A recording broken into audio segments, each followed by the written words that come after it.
안녕하세요. 반갑습니다. 주님 안에서 여러 가지 내용의 댓글로 소통해 주셔서 진심으로 감사드립니다.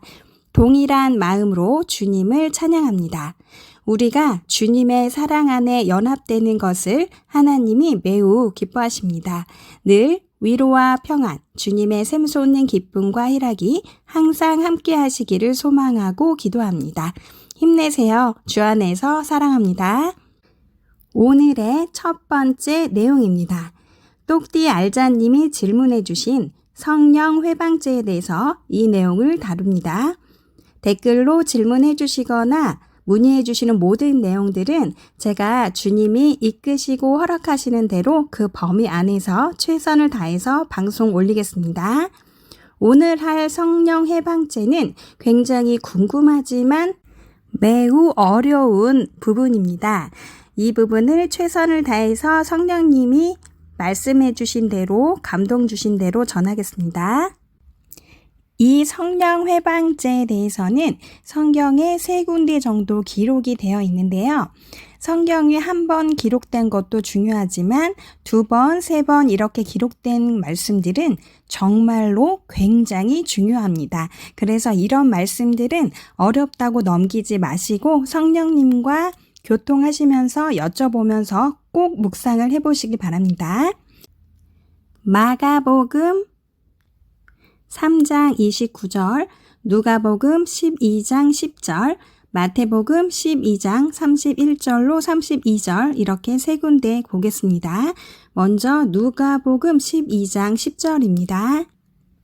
누구든지 말로 인자를 거역하면 사하심을 받으려니와 성령을 모독하는 자는 사하심을 받지 못하리라.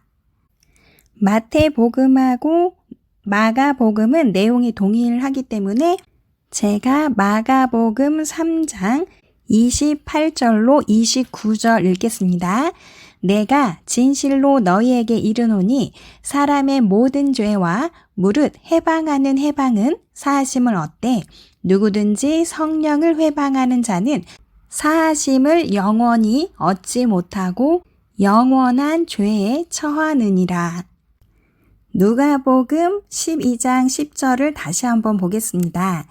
누구든지 말로 예수님을 거역하면 사하심을 받지만 성령을 말로 모독하면 사하심을 받지 못한다고 되어 있습니다.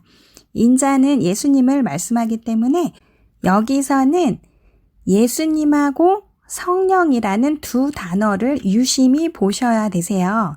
그러니까 쉽게 말하면 이 모독이라는 말 자체는 심하게 욕한다라는 뜻이거든요.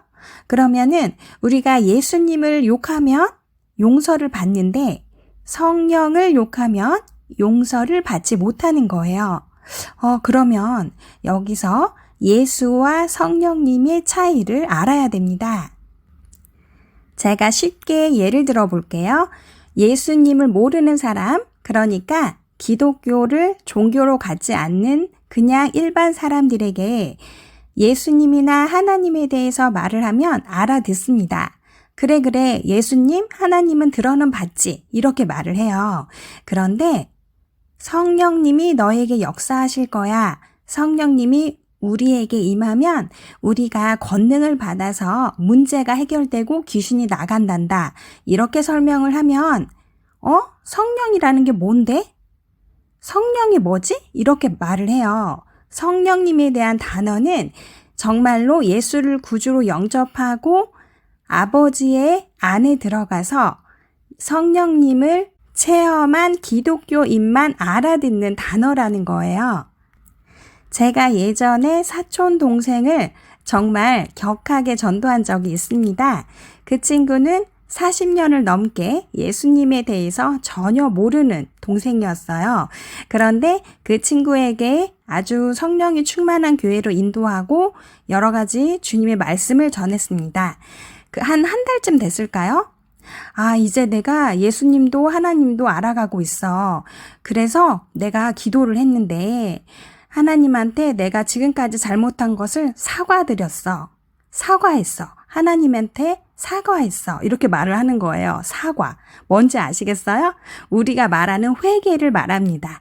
그 친구는 회개라는 단어를 아직 잘 모르기 때문에 하나님한테 사과했어 라고 말을 했던 거예요. 이처럼 하나님을 경험한 사람들은 성령이라는 단어를 알지만 하나님을 전혀 모르는 사람들은 예수님 혹은 하나님에 대해서는 들어는 봤지만 성령님에 대해서는 잘 모릅니다. 즉, 기본적으로 이 말씀을 볼 때에는 하나님을 경험한 성령이 임한 사람을 뜻해요. 성령이 임한 사람이 성령을 모욕하고 욕할 때에는 용서를 얻지 못한다 이런 뜻이 되는 거예요.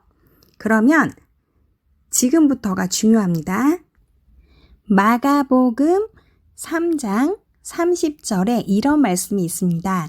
이는 저희가 말하기를 더러운 귀신이 들렸다 함이러라. 이 말씀은 마태복음과 누가복음에는 없는 말씀입니다. 마가복음에만 설명이 되어 있는데요. 즉, 예수님께서 성령 회방죄에 대해서 말씀을 해주시면서 이 사하심을 받지 못하는 것에 대해서 설명하시고 이 말씀을 하신 이유에 대해서 30절이 설명하고 있습니다. 예수님이 더러운 귀신이 들렸다고 사람들이 말했기 때문이라고 되어 있습니다. 쉽게 말씀을 드리면 예수님은 예수님 안에 거하시는 성령으로 말미암아 귀신을 쫓았습니다. 쉽게 말씀을 드리면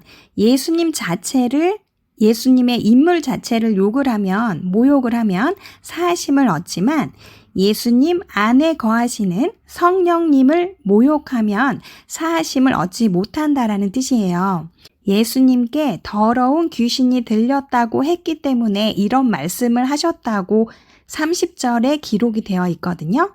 그러니까 예수님 안에 계시는 성령님이 곧 성령님이 아니라 예수님 안에 계신 성령님을 더러운 귀신이라고 모욕을 한 겁니다. 예수님께서 말씀하신 요지는 사람이나 예수님, 즉 특정한 인물을 모욕하고 욕하는 것은 사하심을 얻는다. 그러나 사람이나 예수 그리스도 안에 거하시는 성령님을 모욕하면 사하심을 얻지 못한다 라는 뜻입니다. 쉽게 예를 들어 보겠습니다. 저 아무개 목사는 이단 사이비래. 그 목사는 거짓말쟁이야. 그 목사는 행실이 아주 부도덕해. 그 목사는 무슨 죄를 지었대. 이렇게 그 특정 인물에 대해서 욕하는 거는 나중에 깨닫고 회개하면 사하심을 얻는다는 뜻이에요. 그런데 예를 들어서 저 아무개 목사 안에 있는 거는 성령이 아니고 귀신이야. 저 목사 안에 있는 거는 성령이 아니고 이단의 영이야. 거짓의 영이야. 그러니까 저 목사는 사실은 괜찮은 사람인데 저 안에 있는 게 귀신이고 성령이 아니거든. 이단의 영이고 거짓의 영이야. 라고 말할 때는 사하심을 얻지 못한다라는 거예요. 이 차이를 아시겠나요? 특정한 인물을 욕하는 것은 회개, 사하심이 가능하지만 사람 안에 거하시고 일하시는 성령님에 대해서 욕을 하면 회개나 사하심을 할 수 없다라는 겁니다. 그리고 여기서 중요한 건 뭐냐? 아까 제가 처음에 언급한 것처럼 예수와 성령의 단어의 차이예요. 우리가 하나님을 잘 모르는 사람들도 예수님, 하나님을 말하면 알아듣습니다. 그런데 성령님은 못 알아듣습니다. 이 성령이라는 단어는 기독교인이 하나님을 체험하고 주의 역사를 맛본 사람만 정확히 인지할 수 있는 단어입니다. 그러니까 성령의 역사를 정확히 인지하고 알면서도 성령이 아니고 저건 귀신이야, 이단이고 다른 거짓의 영이야 라고 그 안에 있는 것을 욕할 때, 모욕할 때 사하심을 얻지 못한다라는 뜻이에요. 반대로는 정확히 성령님의 역사하심을 분별하지 못하거나 모르는 경우에는 사하심이 있다라는 겁니다. 그러면 성령님을 정확히 분별하고 인지하는 사람들은 어떤 경우에 해당할까요? 첫 번째, 예수님을 구주로 시인하는 자들이 성령을 알고 있는 사람입니다. 관련 구절로는 고린도전서 12장 3절입니다. 그러므로 내가 너희에게 알게 하노니 하나님의 영으로 말하는 자는 누구든지 예수를 저주할 자라 하지 않고 또 성령으로 아니하고는 누구든지 예수를 주시라 할 수 없느니라. 이와 같이 예수는 나의 구주, 나의 주님이시다 라고 예수를 영접하는 사람이 성령이 거한다라는 겁니다. 그리고 성령을 안다라는 거예요. 두 번째는 방언도 하고 예언하는 사람입니다. 사도행전 19장 6절입니다. 바울이 그들에게 안수하매 성령이 그들에게 임하심으로 방언도 하고 예언도 하니 이와 같이 이 말씀처럼 방언하고 예언하는 것은 성령을 받은 증거, 즉 성령을 인지하고 정확히 분별하고 알고 있는 사람들입니다. 세 번째는 성령에 의해서 말씀을 선포하고 복음을 전하는 사람들입니다. 사도행전 4장 31절입니다.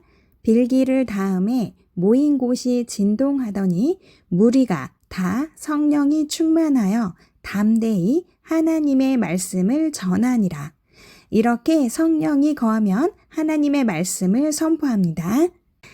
즉, 성령님은 성령을 받고 체험해 본 사람만 알 수 있는 단어이고 존재이라는 것을 기억하시면 됩니다. 다시 총정리해서 말씀드립니다. 예수는 모욕해도 사하심을 얻지만 성령은 모욕하면 사하심을 얻지 못합니다. 이 말씀은 성령이라는 단어를 정확히 알고 인지하고 체험한 사람에 한해서 적용되는 말씀입니다. 그리고 예수님 안에 성령이 아니라 귀신이 거한다고 말했던 사람들이 성령 회방죄에 해당이 되는데요. 쉽게 말씀드리면 어떤 사건이나 인물 안에 거하시는 성령님을 정확히 인지하고 아는 상태에서 성령님이 아니라 귀신 혹은 이단 혹은 거짓의 영이라고 모욕하는 것이 사하심을 얻지 못하는 성령 회방죄에 해당이 됩니다. 그러니까 예수님 하나님은 들어는 보고 알지만 성령은 알지도 못하고 인지하지도 못하는 사람들은 당연히 성령이라는 단어 자체도 모르기 때문에 이런 종류의 사람들은 예수님 하나님을 욕해도 나중에 회개하면은 사하심을 얻을 수 있다라는 말입니다. 그러나 성령님을 정확히 알고 인지하는 사람이 어떠한 사건이나 인물에 거하는 성령님을 알고도 모욕하는 경우에는, 그러니까 여기서 중요한 거는 알고도 모욕하는 경우입니다. 인물을 모욕하는 것이 아니라 그 인물 안에 성령님을 알고도, 성령님이 역사하시는 것을 알고도 그 성령을 모욕하는 경우에는 성령 회방죄에 해당이 된다는 겁니다. 자, 그러면은 마지막으로 성령님을 정확히 인지하고 분별하고 알고는 있는데 다시 돌이킬 수 없는 사람들, 즉 사하심을 얻지 못하는 사람을 구체적으로 다뤄보겠습니다. 이 말씀이 바로 히브리서 6장 4절로 6절 말씀에 있습니다. 이 말씀은 성령 회방죄와 짝꿍으로 보셔야 되는 말씀입니다. 히브리서 6장 4절로 6절입니다.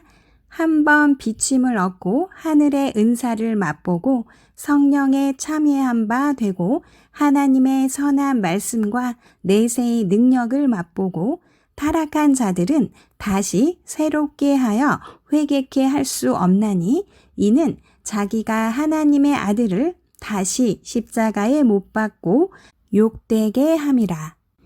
이 말씀은 굉장히 중요한데요. 회개에 이를 수 없고 죄사함을 얻지 못하는 사람들의 특징을 설명하고 있습니다. 4절부터 보겠습니다. 한 번 빚을 받고, 이 말씀은 한 번, 그러니까 딱 한 번이라도 빚을 받았던 사람, 하나님의 빚 가운데 한때 살았던 사람을 의미합니다. 요한복음 1장의 7절로 10절까지를 보면 빚은 예수님을 뜻합니다. 즉 예수님을 영접했던 사람, 한 번이라도 예수님을 영접하고 예수님 가운데 빚 가운데 살았던 사람을 의미합니다. 하늘의 은사를 맛보고, 이 뜻은 성령님의 은사나 능력을 받았던 사람들을 의미합니다.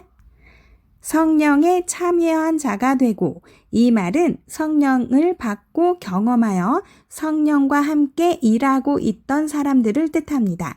즉 성령님과 함께 동행하며 함께 사역을 했던 사람들을 뜻합니다. 5절 보겠습니다. 5절에 보면은 하나님의 선한 말씀과 내세의 능력이라고 되어 있는데요. 먼저 하나님의 말씀을 보겠습니다. 이 하나님의 말씀은 에베소서 6장 17절에 나와 있는 것처럼 성령의 검입니다. 에베소서 6장 17절, 구원의 투구와 성령의 검, 곧 하나님의 말씀을 가지라. 이 말씀에 나와 있는 것처럼 하나님의 말씀은 성령의 검을 뜻합니다. 즉, 이 성령의 검은 무기를 뜻하기 때문에 이 말씀으로 한 번이라도 승리를 해본 사람을 뜻해요. 하나님의 말씀을 선포했더니 어떠한 문제가 해결되고 귀신이 나가고 이런 것들이 여기에 포함됩니다. 하나님의 말씀이 곧 성령의 검이 되어서 말씀으로 인해 문제가 해결되는 것을 한 번이라도 그 말씀의 능력을 맛보고 경험한 사람을 뜻합니다. 5절에 있는 내세의 권능은 킹 제임스 버전에서 보면은 오는 세계, 즉 장차 올 세상의 권능을 뜻합니다. 장차 올 세상의 권능을 맛본 자라고 되어 있어요. 이 말씀은 곧 성령의 권능을 말합니다. 능력하고 권능은 다릅니다. 권능은 지휘할 수 있는 통치력과 제어할 수 있는 능력을 말합니다. 즉, 우리가 말하는 영권이라는 뜻인데요. 이 영적 권리가 있다, 영권이 있다라고 우리가 흔히들 말을 하잖아요. 예를 들면은 저 사람은 물질적인 물의 영권이 있어서 가는 곳마다 사업이 번창하고 돈이 들어와. 그리고 또 예를 들면 저 사람은 영권이 있어서 가는 곳마다 귀신이 나가고 병 고침이 있고 문제가 해결돼. 즉 이런 사람들, 사도 바울과 같은 사람들이 영권이 있다라고 표현을 해요. 누가복음 10장 19절입니다. 내가 너희에게 뱀과 정갈을 밟으며 원수의 모든 능력을 제어할 권능을 주었으니 너희를 해칠 자가 결코 없으리라. 이 말씀이 아주 설명을 잘 하고 있습니다. 모든 능력을 제어할 권능을 주었다고 해요. 그러니까 이 뱀과 정갈 같은 이 원수의 모든 능력을 제어할 수 있는 권능을 우리에게 주셨다라는 말씀입니다. 이러한 권능은 그냥 성령의 능력과는 다르고요. 이러한 영권이 있고 권능이 있는 사람은 어디를 가든지 귀신이 나가고 문제가 해결됩니다. 다시 총정리해서 말씀을 드리면은 첫째, 빛이신 예수님을 영접하고 둘째, 성령의 은사, 능력을 받고 셋째, 성령님과 함께하면서 사역하고 일하고 동행하고 넷째, 성령의 검, 하나님의 말씀의 능력을 사용하여 승리함을 맛보고 마지막으로 다섯 번째, 악을 제어할 수 있는 성령의 권능을 받았던 사람을 뜻합니다.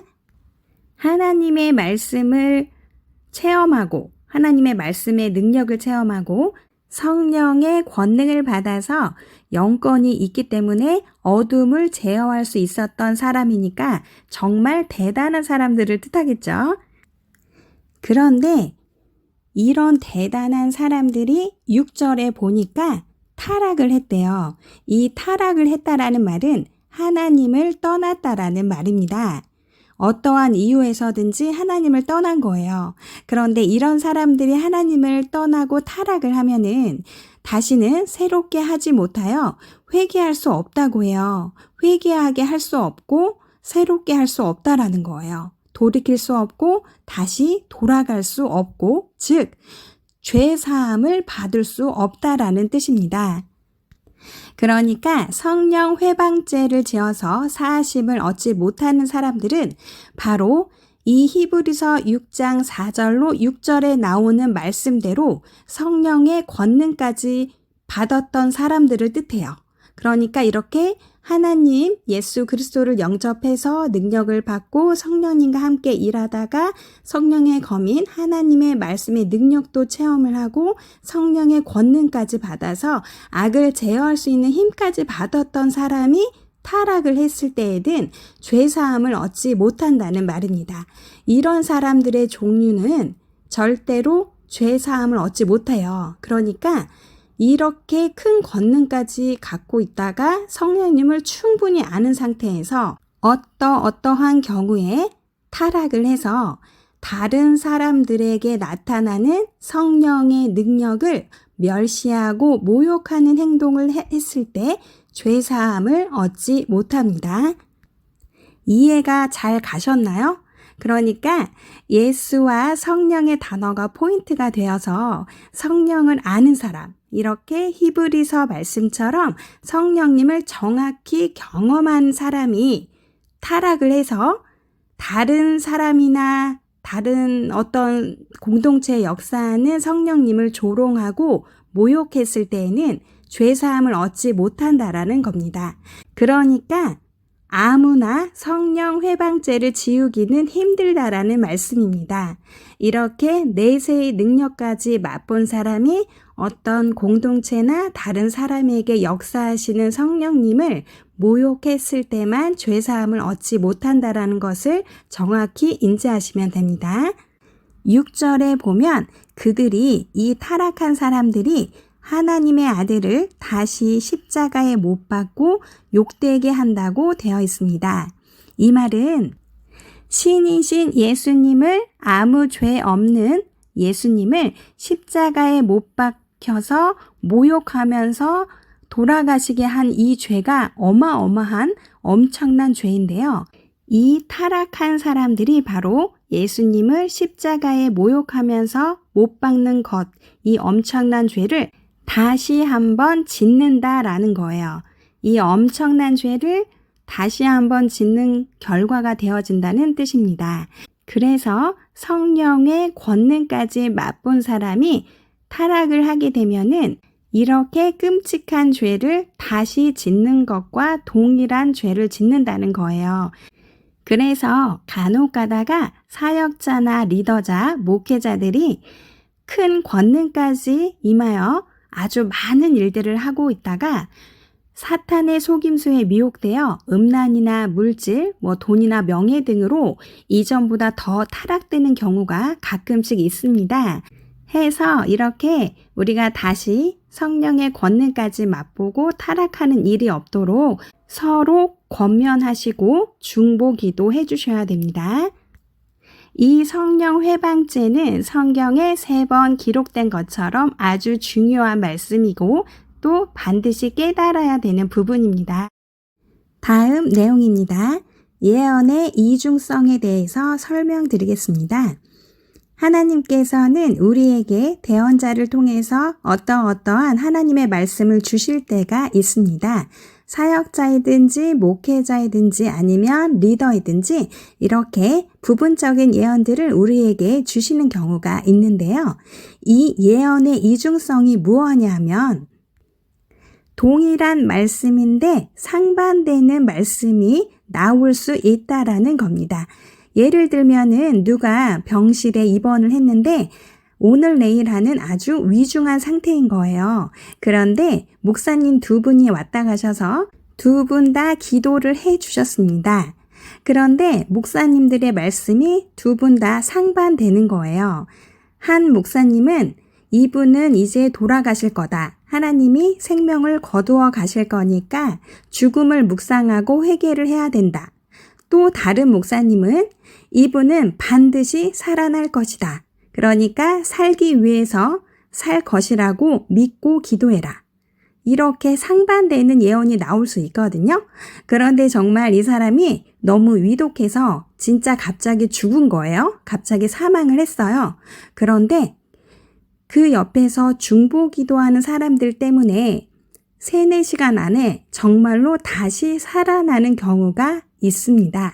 그래서 다른 목사님인 것 같지만 죽는다라는 예언과 산다라는 예언이 다 맞을 수 있다라는 겁니다. 그래서 상반되는 예언이 2개 나올 때도 예언의 이중성으로 인해서 다 맞을 수 있기 때문에 너무 정죄하지 마시고 하나님께 본인이 직접 만나셔서 여쭤보셔야 되세요. 하나님을 본인이 직접 만나셔서 계속 소통하는 것을 연습하셔서 이 예언에 대해서도 조금 더 성숙한 모습으로 하나님 앞에 나아가시기를 부탁을 드리겠습니다. 한국 사람은 너무 무엇이든 급해서 주님의 재림도 급하게 스스로 진행시키고 점을 치고 있습니다. 해서 복음의 본질이 너무 사라지고 성도들에게 혼란만 가중시키고 있습니다. 주님이 언제 오시든 본인의 죽음을 항상 묵상하시고 삶에 주 뜻을 지키시고 행하셔서 주님을 전심으로 사랑하시면서 사는 것이 더 중요합니다. 오늘은 너무 길었는데요. 성령 회방죄와 예언의 이중성에 대해서 꼭 묵상하시기 부탁드립니다. 오늘도 들어주셔서 감사합니다. 샬롬.